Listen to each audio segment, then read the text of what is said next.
Good afternoon, everyone. This video is brought to you by foodforliberty.com/adapt2030 heirloom vegetable seed kits, enough to plant a 10-acre garden, which you can harvest those seeds and replant them the following year. Follow the link below to see what else they offer.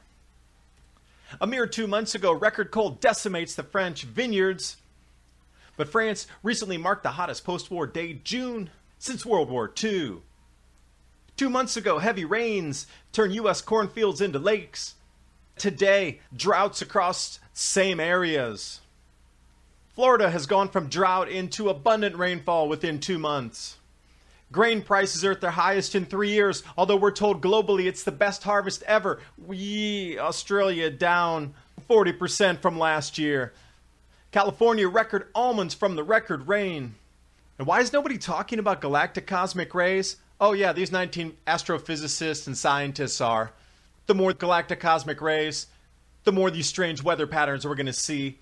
And it's going to be increasing 19% over this next solar cycle. And while you're watching, please remember to subscribe to Adapt 2030. And after you press the subscribe button, make sure you press the bell so you can stay subscribed and get the latest updates.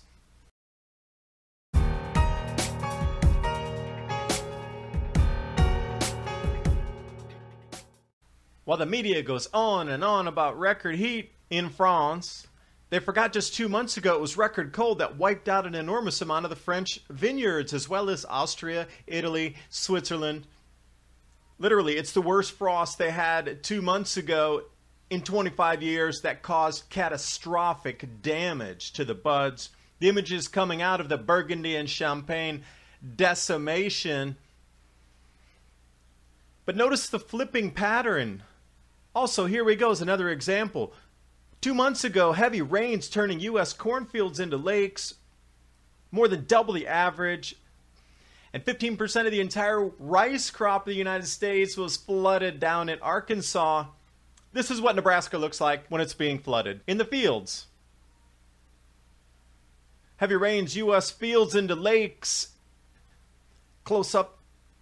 And then we see this flip-flopping inversion again. June frost hit South Dakota, heavy winter snow.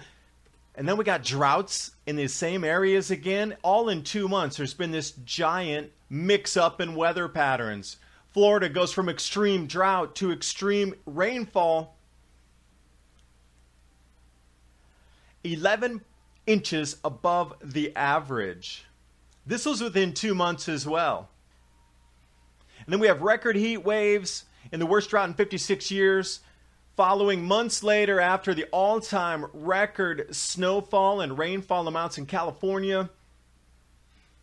Absolute boom for the almond farmers. Those almond trees need an enormous amount of precipitation and water to get down to produce those almonds. This year they're going to have a record harvest. Record rain goes with record harvest in the almonds.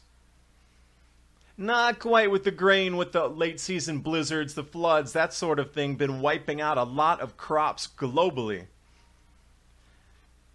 And suddenly they're to amazement that wheat prices are at 3-year highs, even though there's a supposed abundant supply, citing dryness in Europe. Oh, they barely talk about the profile in the U.S. Still going to be 45% down in the U.S. wheat harvest. They're blaming it on French and Spanish woes, bringing down the European crop. If they're really relying on Russia to make up for all the lost wheat production globally, we're literally talking 20-30 million tons down this year. And then this just in on the newswire a couple days ago, Australia is going to have the smallest wheat crop in a decade. They're going to be down more than 40% from last year.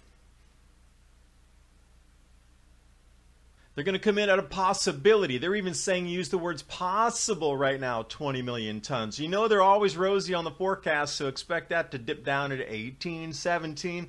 But last year, it was 35 million.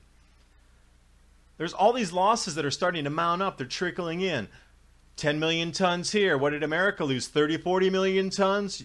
Europe lost at least 1 million tons. Now we're down in Australia. They're down 15 million tons. And then they're all expecting Russia, because they're 8 million tons over, to make up for all the losses. Not going to happen. Why is nobody talking about galactic cosmic rays and this grand solar minimum we're entering Oh, yeah, these 19 different astrophysicists, scientists are. There's a direct relationship when our sun goes to sleep on its 400-year pattern to how many clouds are on this planet. The galactic cosmic rays form more clouds. And there's definite changes in our magnetic field, and you see what's happening with the weather. It ain't CO2. It is galactic cosmic rays from the new grand solar minimum intensifying. I encourage you to watch The Cloud Mystery for free on YouTube. Heinrich Svensmark, The Cloud Mystery. It explains the inverse relationship between how much activity comes from the sun versus how many cosmic rays come into our atmosphere on this planet. Now we're going into a 400-year low in solar output coming up over the next 8 to 9 years. Inversely, we're going to have the most clouds we've had in 400 years on this planet.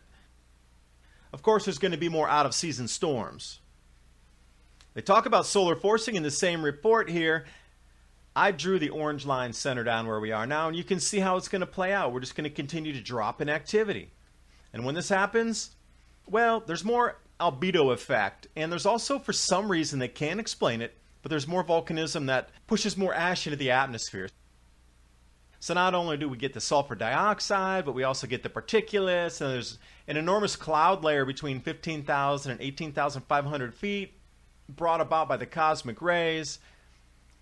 And you can see why our weather is in such disruption right now. It's not because of ocean evaporation and all these explanations that the IPCC created, so when we got to this time and all these things you're seeing are in front of you, they had an explanation for you. They wouldn't want you to quit your job and pull your money out of your investment funds. It's CO2, it's controllable. Or, we're going into a grand solar minimum. There's nothing you can do about it. Your life is about to instantly change. And all your food prices are about to double or triple. These low clouds, between 15 and 18,500 feet, the amount of hail coming down as well is going to increase in size.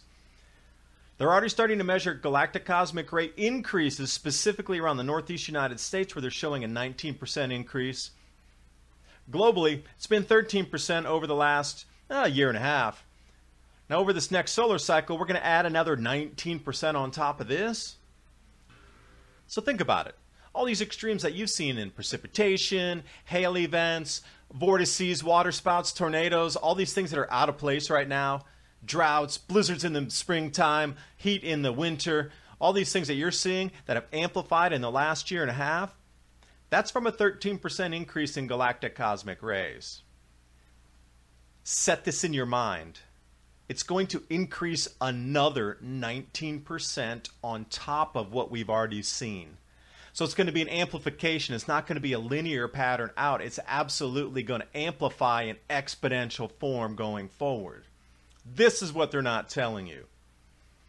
And I do thank you for watching. Hope you got something out of the video. These flip-flops and inversions from one extreme to the other in such a short time frame, hey, welcome to the new world. This is just going to be our normal weather patterns, and it's going to intensify from this point forward. This is the reason you're seeing so much distraction in the media and all these global saber rattling things. They're trying to keep you distracted from all of this.